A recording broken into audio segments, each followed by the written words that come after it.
राधे राधे दोस्तों, आर्यन हिंदी कहानियाँ चैनल में आप सभी का स्वागत है। आज पार्क जाकर जॉगिंग करने में मेरा बिल्कुल भी मन नहीं लगा।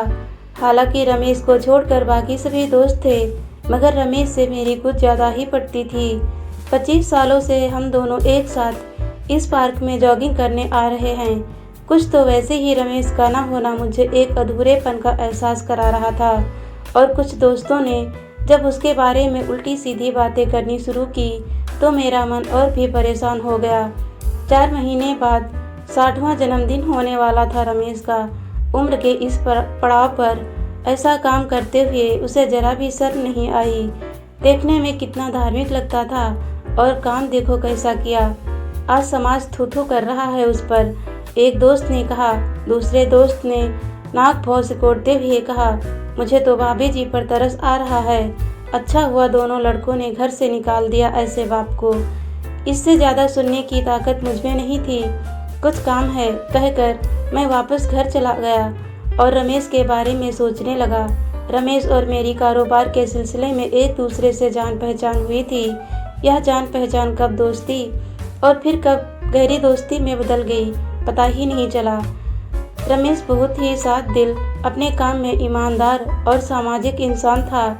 उसके इन्हीं गुणों के चलते हमारी दोस्ती इतनी बढ़ी कि 25 साल तक हम रोजाना एक साथ जॉगिंग करने जाते रहे। हम दोनों अपनी सारी बातें जॉगिंग के दौरान ही कर लेते थे। कई बार तो दूसरे दोस्त हमें लैला मजनू कहकर चिढ़ाते थे। इतने सालों में रमेश ने अपना कारोबार काफ़ी बढ़ा लिया था। ट्रांसपोर्ट के कारोबार के साथ ही अब उसने दिल्ली के पॉश इलाके में पेट्रोल पंप भी खोल लिया था। एक तरफ लक्ष्मी उस पर पैसा बरसा रही थी, वहीं दूसरी तरफ उसकी सुंदर सुशील पत्नी ने 2 बेटे उसकी गोद में देकर दुनिया का सबसे अमीर इंसान बना दिया था।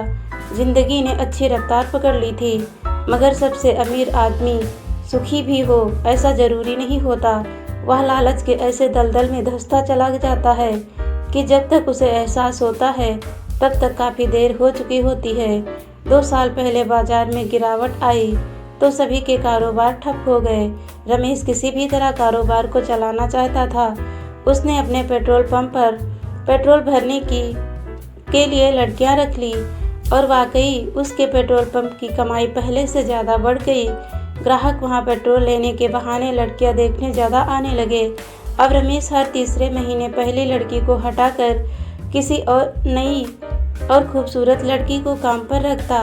मुझे उसकी इस सोच से नफरत हुई। मैंने उसे समझाने की कोशिश भी की तो उसने कहा, all is fair in business. मैं अपनी आंखों से देख रहा था कि पैसा कैसे एक सीधे साधे इंसान की अकल मार देता है। ज़्यादातर उसके मैनेजर ही इन लड़कियों को काम पर रखते थे, पर वे लड़कियां काम कैसा कर रही हैं यह देखने के लिए रमेश कभी कभार अपने पेट्रोल पंप पर ही पेट्रोल भरवाने जाया करता था। उन्हीं दिनों एक लड़की रानी उसके पेट्रोल पंप पर काम करने आई। एक शाम को मैं उसी की गाड़ी में काम के सिलसिले में उसके साथ गया था। उस दिन रमेश ने पहली बार रानी को देखा था। गठे हुए बदन की लंबी पत्ती, थोड़ी सांवली सी थी वह। उम्र यही होगी कोई 23-24 साल, यानी रमेश के बेटे से भी छोटी उम्र की थी। रमेश ने मैनेजर को बुलाकर पूछा तो उसने बताया कि यह नई लड़की है रानी, अपना काम भी बखूबी कर रही है। उसके बाद रमेश और मैं वापस आ गए। 3 महीने बाद मैनेजर का रमेश के पास फ़ोन आया कि रानी आपसे मिलना चाहती है। वह काम से हटने को तैयार नहीं है। उसे समझाने की बहुत कोशिश की, मगर कहती है कि एक बार मालिक से मिलवा दो फिर चली जाऊंगी। रमेश ने कहा, उसे मेरे दफ्तर भेज देना।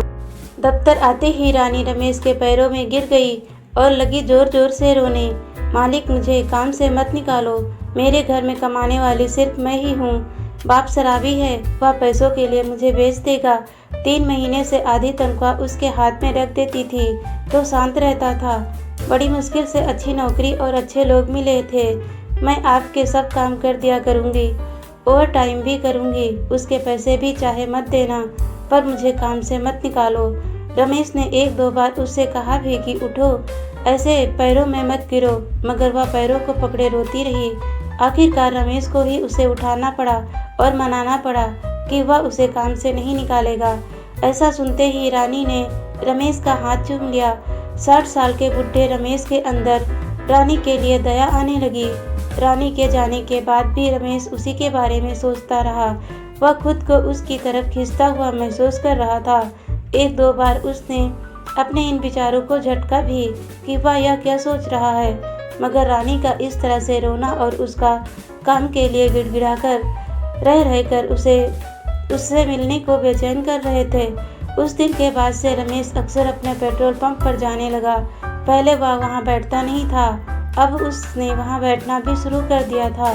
रानी के दफ्तर आने वाली बात रमेश ने मुझे बताई थी और जब उसने अपनी उस सोच के बारे में मुझे बताया तभी मैंने उसे समझाने की कोशिश की। तुम रानी से दूर ही रहो, फिसलने की कोई उम्र नहीं होती, कीचड़ में कितना धंस जाओगे खुद तुम्हें भी पता नहीं चलेगा। मेरे समझाने के बाद से रमेश ने मुझसे रानी के बारे में बातें करना बंद कर दिया, मगर मैं बरसों पुराना दोस्त था उसकी बदलती हरकतों को बखूबी देख पा रहा था। अगले 3 महीने का समय भी इस तरह निकल गया। अब रमेश ने रानी को बुलाकर कहा, देखो अब मुझे तुम्हें यहाँ से हटाना होगा, नहीं तो बाकी की लड़कियाँ भी यही मांग करेंगी कि हमें भी काम से मत हटाओ। मगर मैं कहाँ जाऊँगी मालिक, शहर से बाहर निकलकर हमारा एक फार्म हाउस है, वहाँ उस घर की देखभाल के लिए किसी की ज़रूरत है। मैं तुम्हें वहाँ नौकरी दे सकता हूँ, 24 घंटे वहीं रहना होगा, खाना पीना सब हम देंगे और तनख्वाह अलग। रानी ने खुशी खुशी हाँ भर दी।